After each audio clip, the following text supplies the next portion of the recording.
Hello and welcome to part 1 on how to rebuild your Honda Super Cub engine. This applies to pretty much any Honda semi-automatic horizontal engine that is a 50, 70 or a 90cc engine, 49, 72 or 85cc to be more specific. This also applies to many pit bike engines as well, such as the Lifan 50, again 50, 70, 90 and I believe 110cc variants. If you don't know exactly which engine that you have that this guide can apply to, the main thing is that your clutch is on the crankshaft. So the main thing is that the clutch cover of your motorcycle looks like this and not this. Now, a quick disclaimer. There are a few minor differences between each engine, even if they are, let's say, if you have a 72 50cc engine, which is what my bike is, compared to a 2006 50cc engine, there will be slight differences. I will try and highlight and make a note of all those differences while we go up through the course of this video. I'm going to have several different parts that I will show you the differences of. And also, if you want to see the disassembly of the engine, you can go to the link here, and it's not a video, it's just a kind of a picture. It's a link to a forum, and there's a bunch of pictures, and there's steps written out by me, and I didn't do it because I didn't have a video camera at the time, otherwise I would have done a video. But if you want to see the disassembly, you can go there for full instructions and what kind of tools you'll need. I also have a link to another area to show what parts you will need while you are rebuilding your engine as well, so that you can get all your parts ready in advance, so you're not left by, you put something together and you run out of something, or you forgot that you needed this or that. I'm going to try and address as much as I can in this video. Without further ado, let us begin. The first thing I want to note is that this case has been cleaned out very, very vigorously.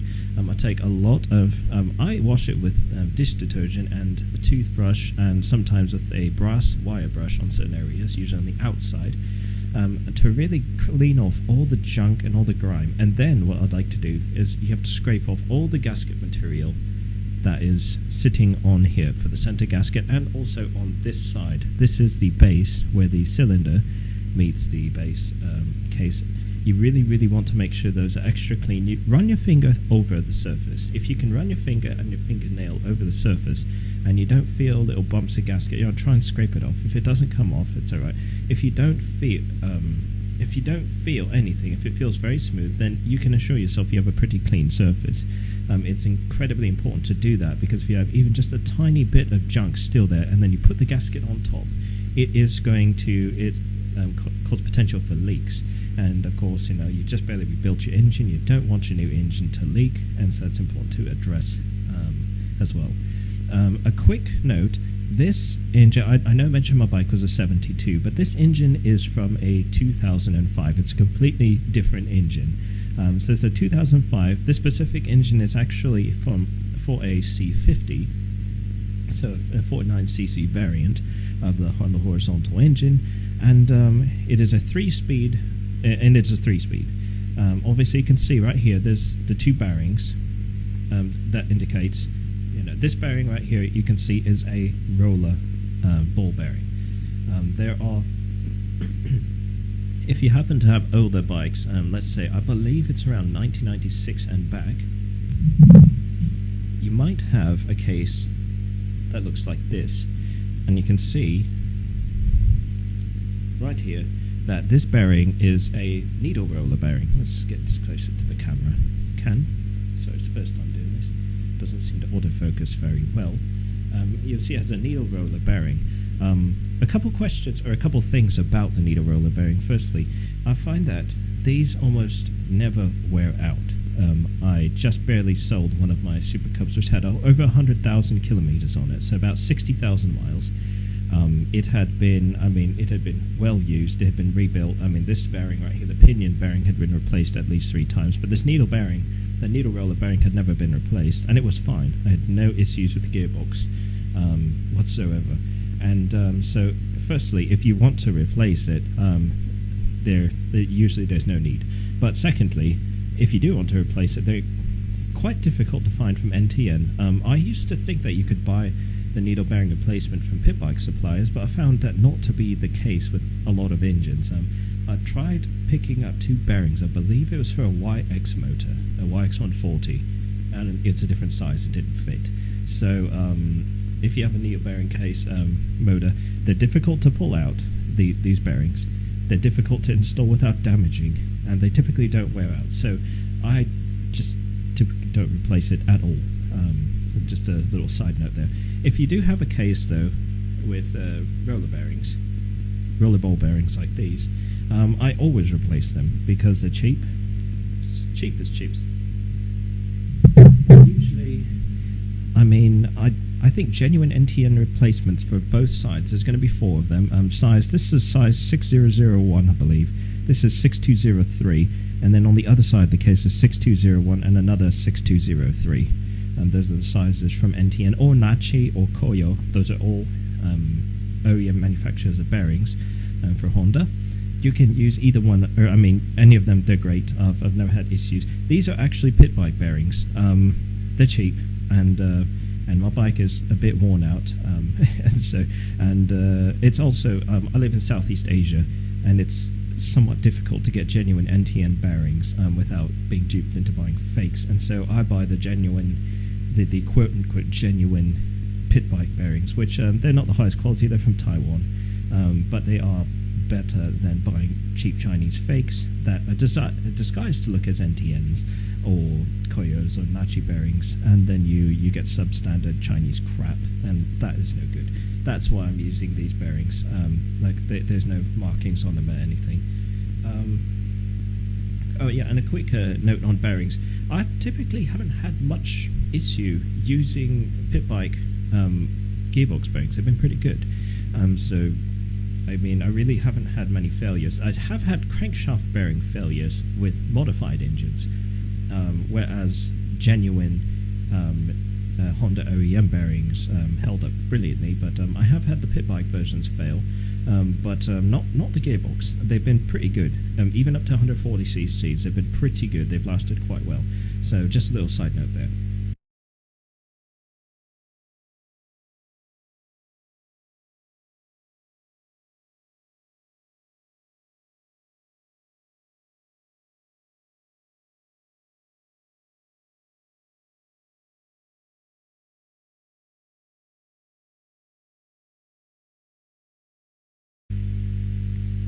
Now let's begin. First, take an input shaft, and if you wonder what we're putting together, we're going to be putting together this guy right here.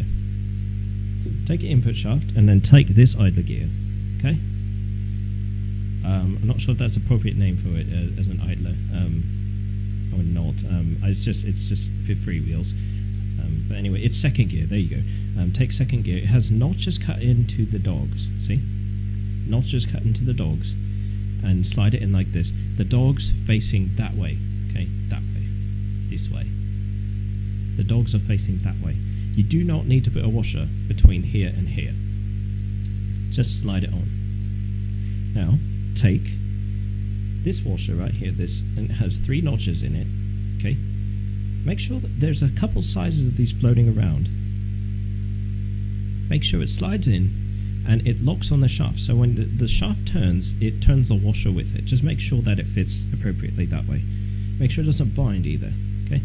Oh, and that's a very important thing to note. When you put the gear on, you see how little force I'm using to move the gear. Make sure it moves with this. It moves super smoothly over this shaft. If there's any binding, you have to address the binding. Take some really smart. Take a little polishing compound, scrub it down. Take things apart and scrub it down. Make sure there's no binding on here. Make sure it rotates freely as well. Now, I don't know if it matters with these washers, but there's a somewhat flat side. It's hard for the camera to pick this up. And then there's a somewhat rounded edge. Most of the engines I've taken apart, the flat side goes down against the gear, okay? So the flat side down. That's the engines I've taken apart, and I've just copied that way. I couldn't tell you why it's that way, but that's the way I've copied, and that's the way that others engines that I've seen came from the factory. Then what you do is you take one of these, this pointy circlip or snap ring. Get your snap ring pliers. You want to prime, I guess you could say. So mount the snap ring on the snap ring pliers, and I'm trying to watch the camera, and slide the snap ring over the shaft. You see, so I'm opening the snap ring, slide it over the shaft. Oop. And you don't, not that notch. You don't want it to be on that notch. One more down.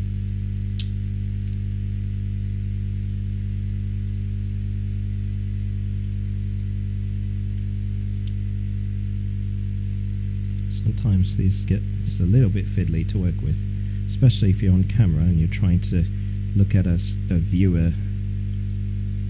Okay. You get it over, and then you're going to push it all the way down to the notch down here, like that, see? And now the gear is locked into place. Make sure the snap ring has seated appropriately. Sometimes you can get into one or two of the grooves and it doesn't go in all the way. And once you're done, take the receiver, this guy, and the receiver has to face the dogs. Now if you've heard of the term dog receiver style transmission, the gearbox, it is because you see that this gear rotates freely on the shaft, and this one you can see in here is splined. So when you put it on the shaft, it locks. And so when you want to drive second gear, this is second gear, obviously it's not engaged. You see, the shaft is remaining stationary in my hand, but I'm turning the gear, so it's not engaged. But when you want to engage second gear, you see the receiver has the corresponding, it has corresponding areas for the dogs to lock in. The shift fork moves this over, and then now this gear, second gear, is now engaged. And you can see there's no more, it doesn't freewheel anymore. But as soon as you disconnect it, it's not engaged.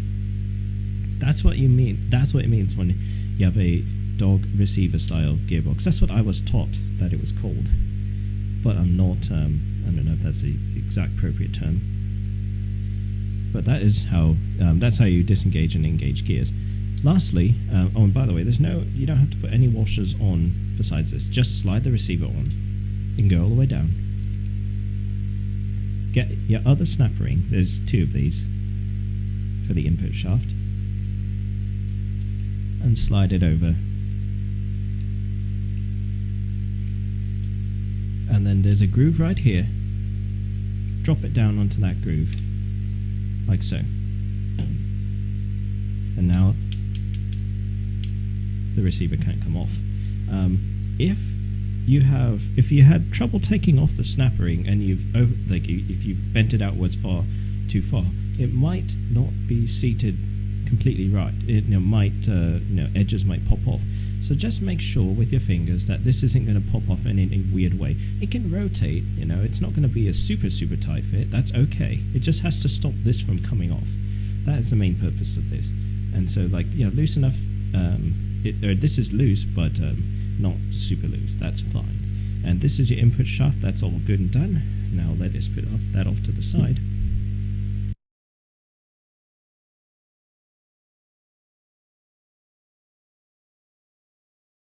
Very, very important that you polish off this side. This is where the pinion attaches to your final drive pinion, the one that's outside of the engine. A lot of time you can get rust build up on it and grime and junk. You want to get this off because this is the inside of the engine, and to install it you'll want to be able to not only install it smoothly, because sometimes you can bind up here on the input shaft bearing, but you don't want to have something that's greasy and grimy on the inside of your engine while it can fall into the bearing, it can fall into your case. You just don't want that. So make sure that you clean off this bit of the shaft right here. and that is, as I said, it's very important. And this one has been scrubbed, so there's no actual dirt on it. It's just very ugly, as you can see. Now look at the output shaft. It looks like this. You can see this is where the pinion would be. There you go. So that's where the pinion mounts on, so we know it's the output shaft. And take this gear. This is third gear. Oh no, actually this is first gear, excuse me. So this is first gear of the output shaft. Notice it has a dish, and then there's a flat side. See, dish, and then flat side. Put that, and there's no washer needs to go here. Put the dish side facing this way, facing towards where the pinion goes. Dish side that way. Just like this. And next, we take another one of these three notched washers. Again, there's a flat-ish side, and then there's a sort of rounded side to these washers. I put the flat side down to the face of the gear that's rotating. So if the spinning gear is this one, and the shaft is stationary, but the spinning gear is that one, I'll put the washer flat against the face of the gear. Again, that's just the way I noticed engines were when I took them apart for the first time. And get another one of these. And by the way, these are the same size as the ones for the input shaft as well. So there's not a specific output shaft, snap ring, or washer. They fit both shafts typically. Let's get another snap ring.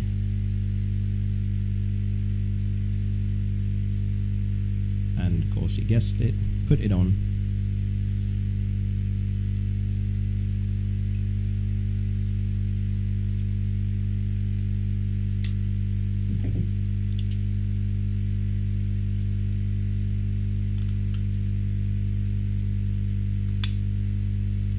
Okay, sorry, it's hard for me to focus on the camera. I'm trying not to hit the tripod. You see the snap ring is in, now the gear is locked in, just like that. Take this receiver, dog, so I'm not sure what you call it. It has three on this side, and the other side is smaller. You can see it's also got the collar here, that's for the shift fork. Put it so that it is facing this way. You can't mess this up, because it fits this way. But when you try putting it on the other way, it does not engage, because these are much closer together and they fit in the other side. So you can't mess this one up. Slide it just like that. Next, take one of these washers, snap ring, put that one on this groove right here. See it? There's that groove. You want to put it in there.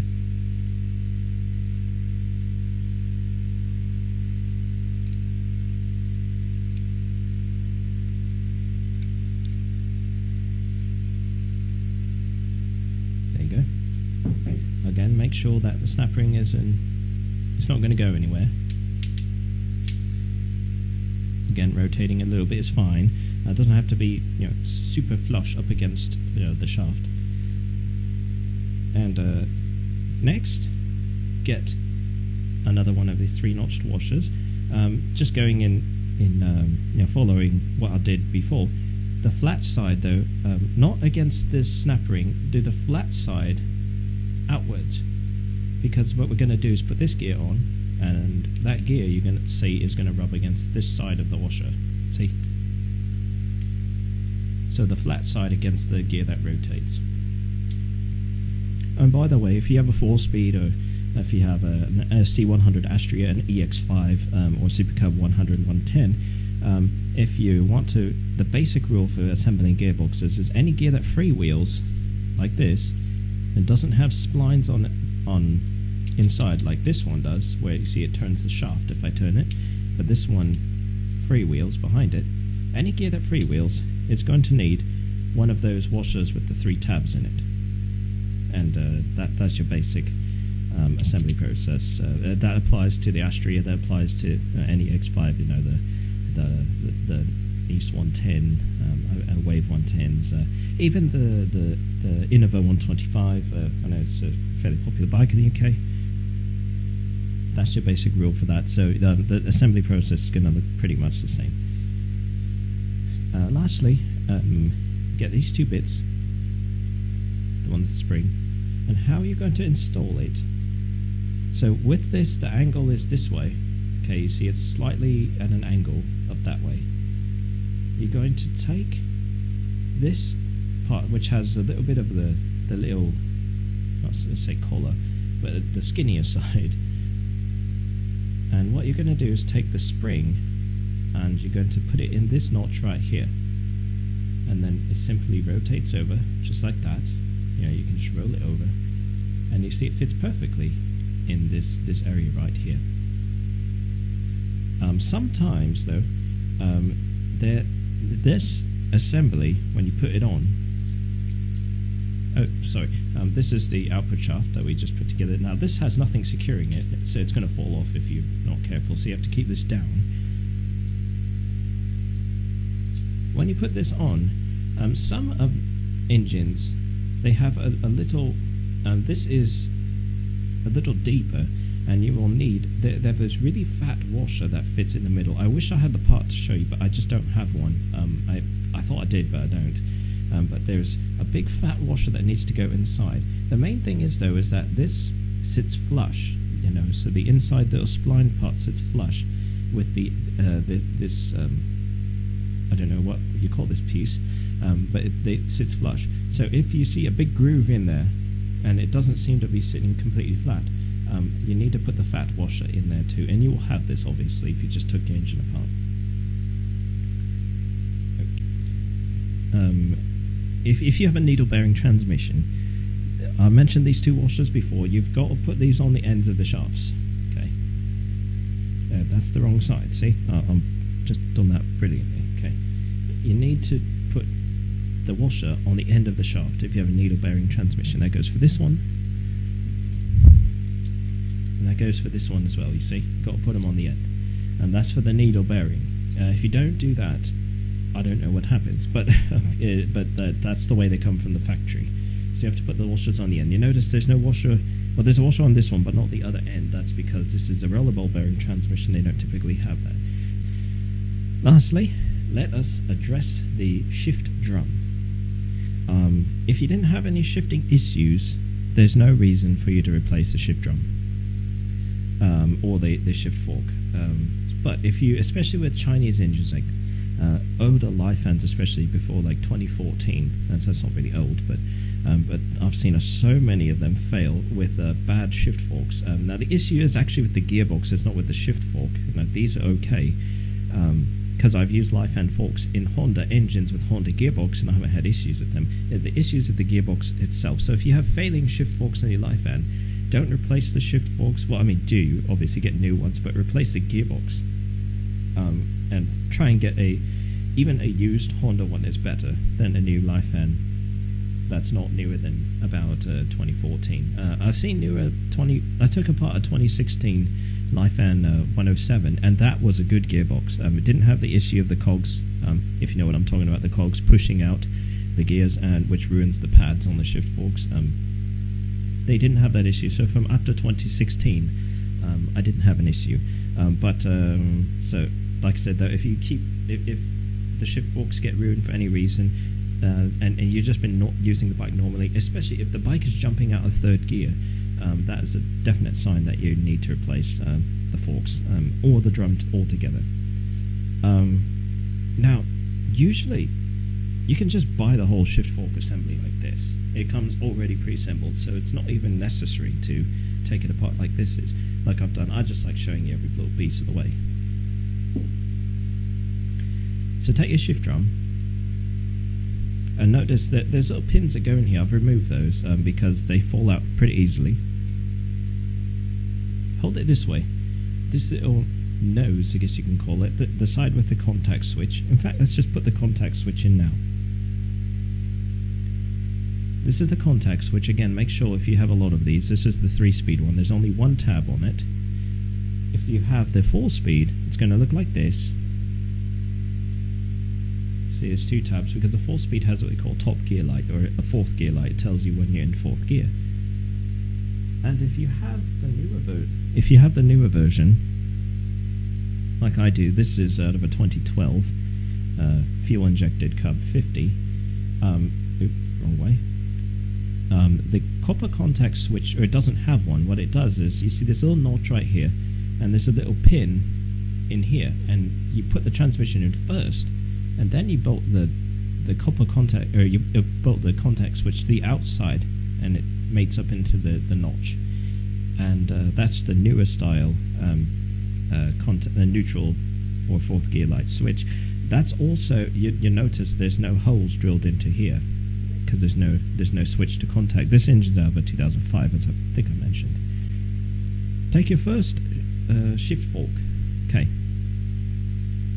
Hold the shift drum like this. Now, the nose that way, and the pins to your right. Take this fork. It has a recess in it. You can see that. Okay. But this one doesn't. See, it's there's no cutout anywhere on this fork, but this one has the recess in it. Slide that over here, and the reason the recess has to be here is for this. Where is it? This piece right here, because when you shift, so imagine, here's your output shaft, and it's mounted right here. When you're shifting through the gears, 1, 2, 3, and 4, or I'm sorry, neutral 1, 2, and 3 for the 3-speed. Once you hit third gear, this is going to fall in just like this and lock it there. That's so you can't shift all the way back into neutral. So you have to go 2, 3, 1, or 3, 2, 1, and neutral. And once you get, again, like I said, you get to third gear, this falls in. And that prevents you from shifting from third to neutral. And not all bikes have that. Some have a shifter you can go all the way around. But they did this.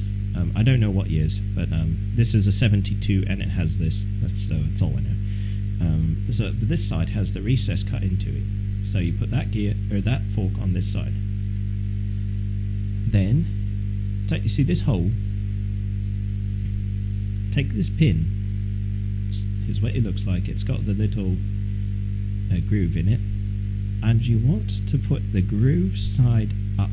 Okay, so groove side up. Take the pin and make sure the hole is aligned to these tracks right here, or these grooves right here. These grooves are where the shift fork glides in, or where the pin glides through. And just push it. The pin just falls in there like that. You saw it just fell in. See, it's in. And actually, you can see it's in because the fork doesn't come out anymore. Now grab this clip, and what you're going to do is the straight side is going to go into, so the straight side going to go into this hole, just like that. So here's what the clip looks like. Straight side going to go into that hole.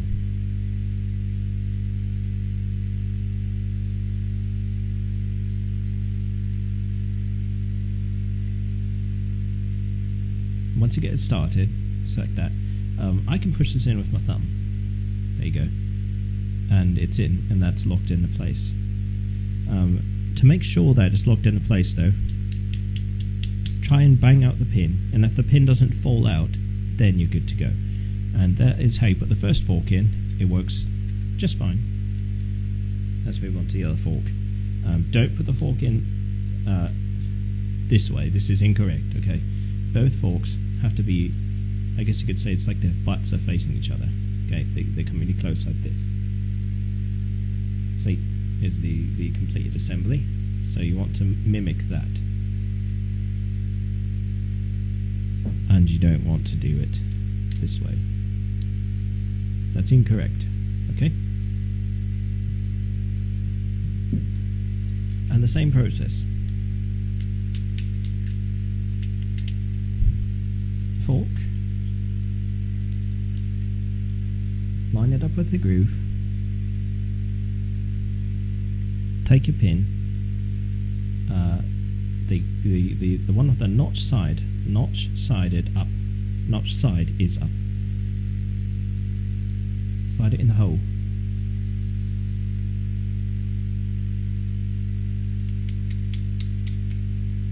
sometimes it needs a little bit of encouragement. There you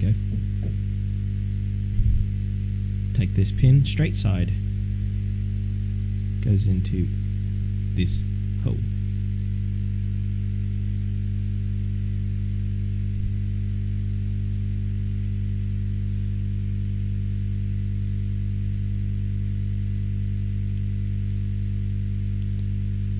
Okay, once you get it started, you can just push it in with your thumb. At least I can. That is how you put the forks on. I'm not going to go into the pins because you can do that afterwards, after the cases go together. And lastly though, if you have this old style of contact switch, take your contact and it goes into this hole right here. Make sure that this the ring is centered over, and just slide it on. It goes on just like this. Very easy to put on. Make sure the contact is facing upwards too. And that is how you put your shift fork together.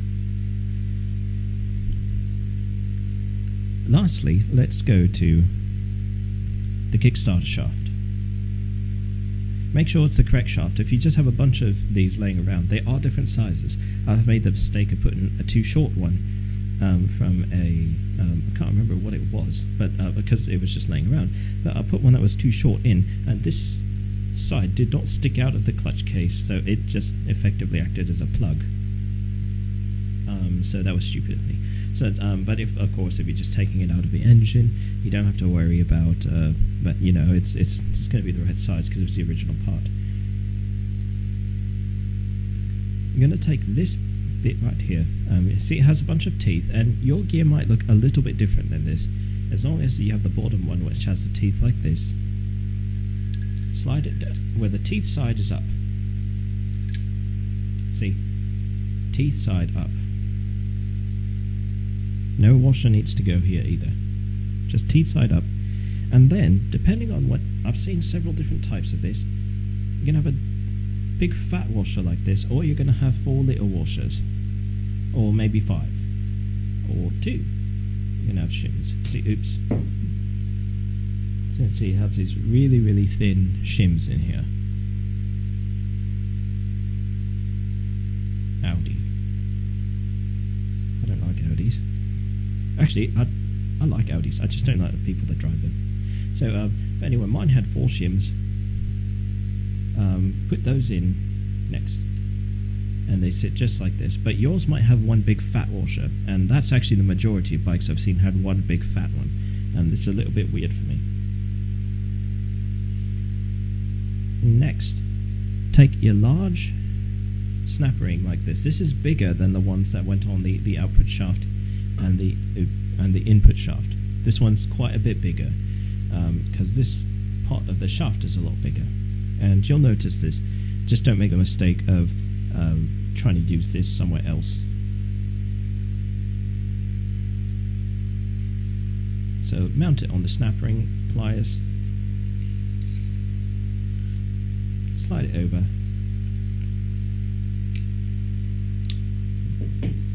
And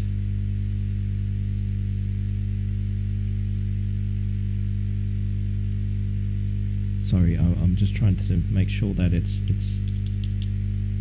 embedded itself down. Oh, it's already done so. Sorry, I just didn't hear it. I have headphones on as well. Yeah, so just put that snap ring on, and this gear will be locked in. Next, take this bit, and notice how there's teeth on this side too. You want the teeth facing down, because you want this to contact. I'll show you how the Kickstarter works. Actually, it's really cool. So you see how this is spiral cut. Well, what that does is, when you rotate the shaft, it gives you the effect of when you rotate the shaft, so here I am rotating it, it actually slides this bit in because it's got spiral cuts on the inside, you see? This is spiral cut on the inside. So when you apply a torque to it in the anti-clockwise fashion, it pushes this little ring down, and then it grabs the teeth on this. And when this is installed, it goes in right here, it contacts this gear, it contacts the shafts. This gear comes into contact, and then it's always in contact, but now it's attached to the shaft directly. So when you give it a kick, it turns the transmission and turns the crankshaft and starts your engine. You might wonder, okay, so why does it work only one way? So why isn't it when I push the Kickstarter down, it just makes this funny noise? You know, why doesn't it lock up or something if it's attached directly to the shaft? And that has to do with the way that these teeth are cut. You see how they are cut at an angle? I apologise that it's not really zooming in well, but you see it's cut at an angle, and that makes it so that it only locks one way. To show you how, when you put this together, you see, even if I put a lot of pressure on it, I can still turn this, and it just acts like a little ratchet, and it's and it won't jam. But the moment I try and go backwards, it completely locks on me, and that's the direction that the kickstart shaft works. See? And so that's how these Kickstarters works. Very, very simple, but I think quite ingenious mechanism. There's your trivia for today. And lastly, on the Kickstarter, you're going to want to put a large, again the same size snap ring here for this bit. But unfortunately, I forgot to bring it, and since my camera is blocking my door, I can't get my door. I'm actually at work. No, I own the company, so it's okay. I don't need to. But the point is I left it at home.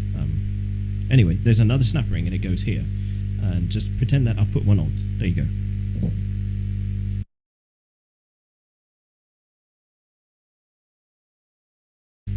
What you want to do is, I find the easiest way is to kind of put your hand out, whichever, right, left-handed, you know, whichever works. But you have it in one hand where you're holding it, and this part of the output shaft's facing out, where you know the pinion side is out, and then this one. And then you just put these together. You see how these mesh together perfectly? You see they're supposed to. And you just hold it together like this. Then take your shift fork, pull the shift fork nearest you this way, and the fork farther from you, put it to the left. Then okay, so I'll try and catch this. Put the left one on the output shaft inside the collar. Make sure it's in the collar, just like this, see? Because if you miss, then it's not going to work. And then take the right collar, or the right fork, and fit it in the right side, in the collar right here, see? So this is attached here, and this is attached here. And make sure the pin side is towards you, okay? So the pin side towards you, but this fork, the one closest to you, is to the right, and the fork farther from you is to the left. Holds itself together like this, okay?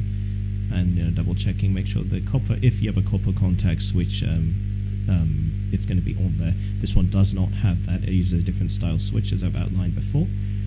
And this is now ready to be installed in the engine, as I've said before too. Now this is rusty, but it's clean. I've brushed this off with the toothbrush many times and lots of solvents. But if this has got any kind of grime or grease or dirt on it, I would highly recommend you clean this off, because you don't want that. A, you don't want it falling in your bearing. That's very bad. But B, that can also make it difficult to slide into the inner brace of the bearing, because it's very close fit. So it might jam up things, and you don't want that to happen. So again, I recommend, like I said, this is clean. It looks dirty, but it's been cleaned off of any debris. Just make sure that this is clean and ready to, and free of any grime and junk, because you don't want that being floating around the engine if you accidentally knock some off. Okay, comes a big part here. You got to hold the assembly of the transmission legs. You got to hold it together. If you just kind of turn it, and it can fall apart. So you really have to pay attention to this. And I tend to hold, I just kind of use my fingers like this to hold it, so that I can pivot it this way, and I can lower it down towards the bearings. Now you can see, you want it to be in this hole. That's the output shaft bearing. It's a pinion shaft bearing. I'm sorry, that's the pinion bearing, as they call it. This is for the input shaft, and that is for your shifter drum. Okay, so you want to aim for those 3 holes when you put the gearbox in. Now you can do this really slowly. Okay, I'm feeling. Okay, now I feel the output shaft bearing, or output shaft has slid in the bearing a little bit. I'm making sure that the forks have not come off in any way, and I'm just holding it together and I'm lowering it down. Now at this point it's a little bit, it's actually stuck. You can see that the input shaft isn't really in. So what you got to do, sometimes, like, well, that actually fell in just pretty easily. Sometimes what you have to do is wiggle the transmission back and forth. So you just wiggle it back and forth so that it falls in. And sometimes sometimes what you also have to do is grab the shifter like this and wiggle it back and forth so that it falls, so that your shifter might fall in. I mean, it's just a wiggle in process so that it falls down. Now that you look, I mean, look under this. There should be no space between the edge of the gear and the bearing. You can see that this is sitting flush. It's completely, it's in completely flat, and the gear shifter should be flat as well.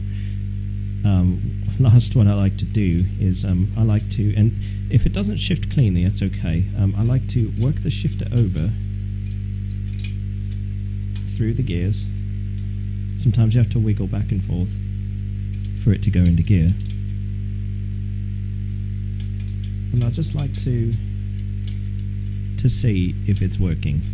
If it jams when you shift, after you shifted it, then that's no good. And I know that's working great.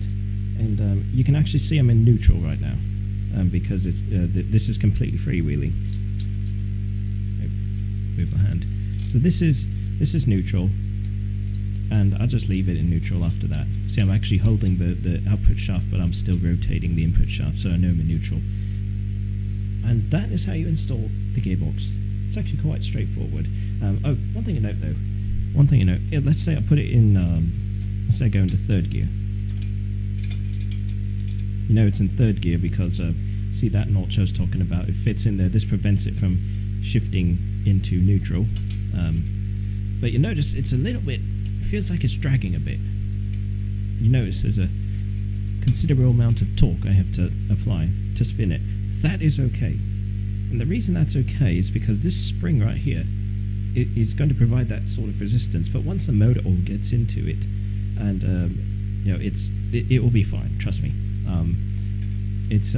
But this, like I said, it feels like it's dragging on something, and it is, but it's not a big deal. But if you're to the point where you're doing, full body, you're like, oh, I can't turn it. There's something wrong. But it takes a considerable more. I can't do it with my fingers. I really can't turn it with these 2 fingers. Well, I'm not right-handed. See how difficult that is. But as soon as you go back into neutral, it goes easier. So if it's in gear and it feels like it's dragging that way, don't worry. That is the way that it is supposed to be. You didn't do anything wrong. And there you go. Lastly, the Kickstarter. Installing the Kickstarter is very, very easy. You want it to go into this hole right here, and there's this notch right here. That notch. That's where this part of the spring goes in. There's the spring. So this goes into there, and that goes into here.